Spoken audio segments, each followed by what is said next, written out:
முழுமையான ஆதரவு வந்து நான் வந்து நம்ம சேவை செய்யும் சேவை மனப்பான்மை உள்ள மருத்துவர்களை பார்த்து கேட்குறேன்.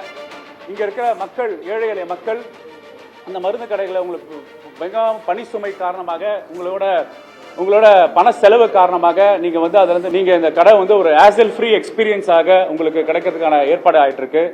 இது மக்களோட பெரும் ஆதரவோட இந்த திட்டம் வந்து மாபெரும் வெற்றி பெறும். ஏன்னா நம்ம தமிழ்நாட்டு முதல்வர் அறிவித்த அனைத்து திராவிட மாடல் திட்டங்களும் வெற்றி திட்டங்கள். அந்த அடிப்படையில் முதல்வரின் மருந்தகம் ஒரு பெரும் வெற்றியை அடையும் என்ற முழு வீச்சில் வந்து மருந்தாளர்கள், மருத்துவர்கள், நம்மளோட மக்களோட கோஆபரேஷன் இந்த ப்ரோக்ராம் வந்து பயங்கர ஹிட் ஆகும்னு முழு நம்பிக்கை எங்களுக்கு இருக்கு.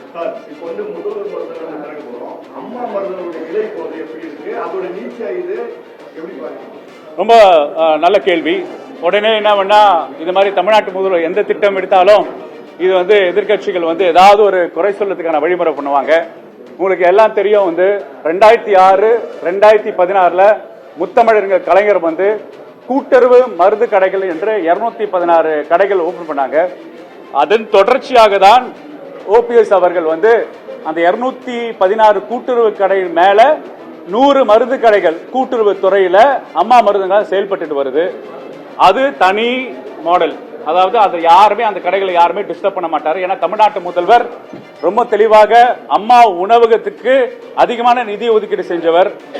எடப்பாடி அவர்கள் முதல்வர் இருந்த போது அந்த பைகள் அவர் பேர் இருக்கிறனால மாத்தாம அந்த பைகளை கொடுத்தவர். போன ஆட்சி காலத்தில் நடைமுறைப்படுத்த திட்டத்தை எந்த வகையுமே மாற்றம் அடையாமல் அதே பேர்ல வந்து இந்த மக்களுக்கு வந்து ஒரு அரசியல் நாகரிகத்தின் உச்சத்தில் தமிழ்நாட்டு முதல்வர் செயல்பட்டு இருக்காரு. அப்ப அம்மா மருந்தகமோ கூட்டுறவு கடைகளுக்கும் அந்த டிஸ்டர்பன்ஸ் எதுவும் ஆகாது. அந்த கடைகள் செயல்படும். உங்களுக்கு அந்த கடைகளுக்கும் இந்த கடைகளுக்கும் உள்ள வித்தியாசம் நான் வந்து சொல்ல விருப்பப்படுறேன். நீங்க கேட்டு கேள்வினால, கூட்டுறவு கடைகள் என்பது கூட்டுறவு துறையினால் நடத்தப்படுற கடைகள். அங்க இருக்கிற எம்ப்ளாயிஸ், அதாவது கூட்டுறவு துறையில வந்து அவங்க எம்ப்ளாயிஸ் இருப்பாங்க. அவங்க வந்து வெளியில எம்ஆர்பி ரேட்டோட 20% கம்மியான விலையில வந்து கூட்டுறவு தன்மையில வந்து விலையை வச்சு கொடுக்கிற கடைகள். ஆனா இங்க முதல்வரின் மருந்தகம் ஒரு படி மேல போய் Tamil Nadu medical service corporation generic மெடிகேஷன்ஸையும் ஸ்டாக் பண்றது.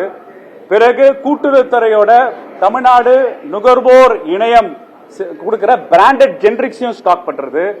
இந்த மாதிரி அமைப்பு முறை வந்து எளிதான விலையில ரொம்ப ரொம்ப தரமான மருந்துகளை கொடுக்கறதுக்கான தரத்துல இதை ஒர்க் பண்ணிட்டு இருக்கோம்.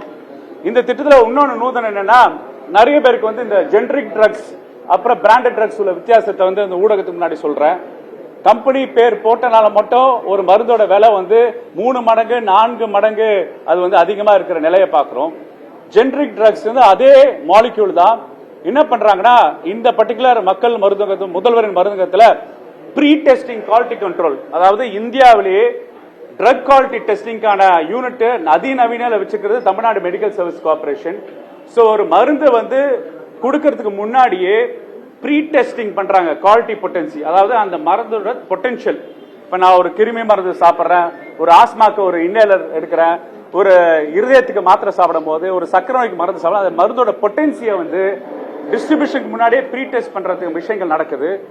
பிறகு ரீட்டைல் வந்து ரொட்டீன் செக்கிங். இப்ப central drug control authority, state drug authority sampling எடுப்பாங்க பாத்தீங்களா, அந்த சாம்பிளையும் பொட்டன்சி மெயின் பண்றது. சோ 2 டயர் டெஸ்டிங் இருக்கிற ஒரே சிஸ்டம் வந்து முதல்வரின் மருந்தகத்துல செயல்படுறோம்.